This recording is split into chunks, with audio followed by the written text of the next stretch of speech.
In the previous hearings, we scrutinized fraud audit report number 2012-010 of the Commission on Audit, which revealed anomalies in the procurement and awarding of contracts from 2007 to mid-2010, perpetrated by Mayor Teddy Situmang and his cohorts. As you are now aware, the Office of the Ombudsman has ordered Mayor Tumang removed from office as it approved the filing of criminal cases against him and his cohorts for allegedly engaging in alleged anomalous purchases of road construction materials from a single supplier in 2019 and 2010. This order was issued on August 25, 2023. After a thorough review of the loans granted by the DBP to the Municipality of Mexico, Pampanga, we regret to inform you that the approved term loans in the aggregate amount of 950 million pesos Philippine currency, which are intended to finance various projects of the municipality, have been canceled on August 15, 2023 due to material changes in the circumstances of the municipality after loan approval and documentation and non-compliance with the contractual warranties and covenants. DBP continues to wish the municipality of Mexico, Pampanga, all the best in its future endeavors. Nothing follows, Your Honor. Thank you, Comsec. Good morning, Your Honor. I am Lizel Lapuz of DBP Development Bank of the Philippines, San Fernando Lending Center, and we confirm the cancellation letter dated September 12, 2023, which was read by our COMSEC, Your Honor. Thank you, DBP, for coming and for confirming indeed that the contract was cancelled. You are now excused. Mayor, kayo po ang Vice Mayor nung nangyari itong mga ito. Opo. Yes. What is the nature of the lunch na pinag-uusapan po natin? Yung binili kay sa Pangilinan family at saka sa Yang family. What is the nature of this lunch? Are they agricultural, industrial, or agrarian? Yung iba po doon, ang pagkaalam ko, agricultural. Yung iba po, wetland, hindi pinapakinabangan yung... Hindi, tanong ko lang po is, agricultural, Agricultural po. agrarian, or industrial? Yun po yung classification. Agricultural po. Agricultural land. Ganon. Opo. Okay. Now, doon po ba sa pag-negotiate of former Mayor Tumang na bibili ng lupa, meron po bang ibinigay na authority yung sangguniang bayan? Meron po, meron po. Was it in the form of a municipal ordinance or a resolution? Resolution lang po. Resolution. Tanong ko po sa inyo, is it the proper document? Tama po bang yun ang gagawin, yung dokumento na yun? Kailangan po ng ordinance. Kailangan ng ordinance. Opo. Being the Vice Mayor, bakit po kayo pumayag na resolution lang? Hindi po ako pumayag. Meron po akong Kayo position. po yung nag-object. Opo. Opo. Meron po akong position letter. Yeah. I remember that. Pero doon sa kapangyarihan na binigay nyo kay former Mayor Tumang, it was in the form of a municipal ordinance. Resolution po. Resolution din to contract a loan with DBP. Opo.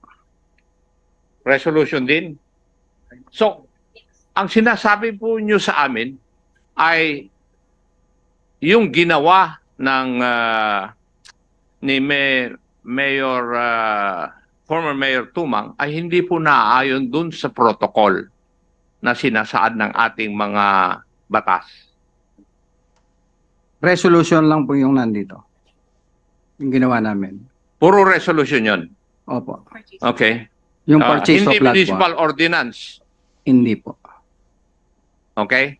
Opo. Okay. Marami pong salamat, Mayor. Now, former Mayor Teddy Tumang, are you present? Yes, Your Honor. Yung po bang pagkaalis nyo na mayor na Mexico Pampanga, is it because of itong hearing na kinokonduct namin? Hindi po, Your Honor. Ano po ang dahilan? Para sa akin po, Your Honor, yung pagka-dismiss ko po sa posisyon ko, illegal po. Hindi, tinatanong ko lang po kanina. Ano po ang... Doon Hindi ko po naman mga previous- tinatanong kung legal o illegal. Yung po mga previous pagkaalis cases sa'yo. po, Your Ang Honor. tanong ko po ay, ano po ang dahilan kung bakit po kayo nawala sa pwesto bilang municipal mayor of the municipality of Mexico, Pampanga? Your Honor, first po, sorry po for my first answer. But ang pagka-dismiss ko po sa position, yung pong mga previous cases po, 2008. So, from 2008, ngayon lang na-desisyonan. Yun po yung ginawa. Kasi yung pong mga previous cases na kasama po yun ay na-dismiss na. Opo. Kung legal man yun o hindi, meron naman po kayong remedy, you can appeal the decision nung agency na nag-dismiss po sa inyo. Tama? Yes po, Your Honor. Hindi ko po, I will not deal on the legalities of the decision of that agency. Now, Yes po. doon po sa huling hearing po natin, Mayor Tumang, inadmit po ninyo na you refunded the municipality of Mexico of the amount of 41 million out of the 43.2 million worth of these allowances dahil sa report ng COA. Sometime in 2018. Tama po? Yes po, Your Honor. Yes. Pwede po ba namin malaman kung saan po nanggaling yung ibinayad ninyo na 41 million? Tinulungan po ako ng mga kapatid ko at naghiram po ako sa sister-in-law ko sa United States po. Sinabi po nyo noon na 20 million ang nanggaling sa kapatid at hipag mo doon na nandun po sa United States of America. Tama po? Yes, Your Honor. At yung balanse ay nanggaling po sa iyong kapatid na si Architect Alex Tumang at Susan Tumang. Tama po? Yes po, Your Honor. Sige. Magkano po ang share ng kapatid niyo pong si Architect Tumang? Your Honor, sila na po ang nag-manage ang kapatid ko dahil sabi ko po, tulungan niyo ko, may problema ko to complete the amount. Kasi hindi naman po namin one time binayaran po yon. Parang kung di Hindi ko po tinatanong kung installment o kung ano yung pagbabayad. Ang tanong ko po ay, magkano po ang share na ibinayad ni Architect Tumang at magkano po yung ibinayad ni Madam Susan Tumang? Yung pong kapatid kong si Susan Tumang po ay nag-share lang po siya ng 100,000. Si Architect po ay... So, ibig sabihin, si Architect, 20 million din ang kanyang shinare. Dahil 41 yun eh. 20 na dun sa kapatid mo na nandun sa States. 100,000 yung kapatid mong si Susan. So, ang natitira para kay Architect Tumang ay 20 million din. Hindi po, Your Honor. Yung pong isang brother ko po, tumulong po ng 2 million.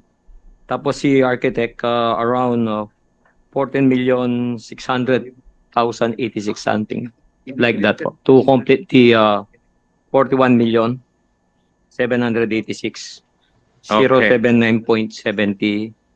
Pwede po bang malaman kung ano po yung pangalan ng kapatid mo at hipag na nasa United States of America? Norma Deang Tumang po, Your Honor. Norma Deang Tumang. Norma. Ano po yung pangalan ng lalaki? Wenceslao po. Wenceslao. Wala po siya rito ngayon. Wala po, Your Honor, dahil po sa kanyang edad, wala na po siyang capacity to mag-travel. 83 years old na po, tsaka may lapses na po sa kanyang sitwasyon. Okay. Thank you. Yung pong kanyang daughter ang dito po. Si architect nandito po. Nandito po, Your Honor. Si Madam Susan nandito po. Nandito rin po, Your Honor. Thank you. Pwede po bang malaman namin kung ano po ang hanap buhay ni architect? Siguro contractor to o nagpa-practice siya ng pagiging arkitekto niya? Contractor po, Your Honor. Tama. Contractor. So, yung 20 million na nanggaling po doon sa US, paano po pinadala sa inyo ng inyong kapatid? Bawat meron pong umuwi, Your Honor, doon meron na po akong expect ko na pong pinababayad po yung kasi sabi nila po ma-IND. So tumawag na po ako sa aking sister-in-law. Pinadala po bawat merong umuwi po, nagpapadala ng pera hanggang maipon po yon. Hanggang until October, nagpapadala po or November. From January to November. Pwede po bang matanong si Madam Susan Tumang Fajardo? Tama po ba?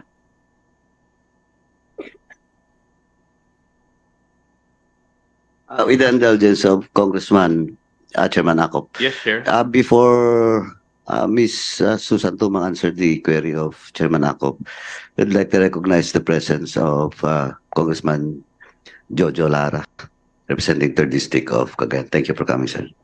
Please proceed, Ma'am Susan. Tama po ba yun? Miss Susan Tumang Tumang Fajardo? Fajardo po. Yeah. Opo. Ano po yung trabaho ninyo ngayon? Government employee po ako sa DPWH. Ay, retired na po. Your Honor, retired na po ako.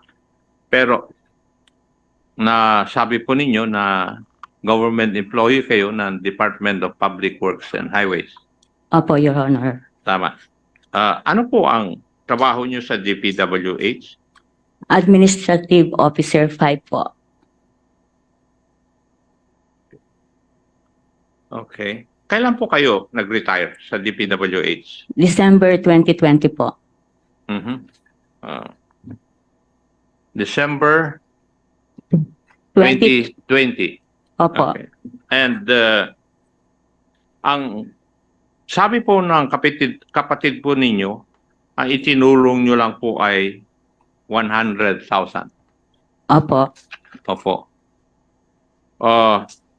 Pwede po bang malaman kung bakit 100,000 lang po ang inyong tinulong sa kapatid po ninyo? Yun lang po kasi yung kaya ko. Kasi po may... Yun lang ang Yung- kaya ninyo. Opo. Ha? Opo. Based po doon sa ari-arian ninyo at saka sweldo? Opo, sa sweldo ko po. Yes. Now, did you submit your statement of assets and liabilities and net worth for the years 2017 and 2018 before you retired? Opo. Ano po ang laman? Hindi ko na po matandaan, Your Honor. Sige. Re-refresh ko po kayo. Totoo bang meron po kayong bahay within a 5,000 square meter lot? Amounting to more or less 50 million pesos located sa Tinajero, San Antonio, Mexico, Pampanga? Ay, wala po, Honor. May ano lang po ako, lote. Nakatira po ako sa matandang bahay po namin. Hindi ko naman tinatanong kung saan po kayo nakatira. Ang tinatanong ko kung kayo po ay nagmamay-ari ng ganito. Hindi po, yung lote lang po. Yung lote lang. Bakit? May bahay ba doon? Wala po, lote lang po. Okay. Sige. Do you have a farmhouse in San Vicente, Mexico, Pampanga? Wala po. Wala. Wala po. Meron po kayong commercial building? Wala po. Meron ba kayong tracking? Wala po. Mhm. Ano-ano ang mga sasakyan po ninyo? Ano po yung Toyota Conquest. Anyway, Madam, I would just like to remind you that we can secure copies of your statement of assets and liabilities and net worth. And if it is found out that your answers to my questions are not in accordance with your statements of assets, liabilities, and net worth, you will be considered lying. Naintindihan niyo po ba yun? Opo. Yes. Okay.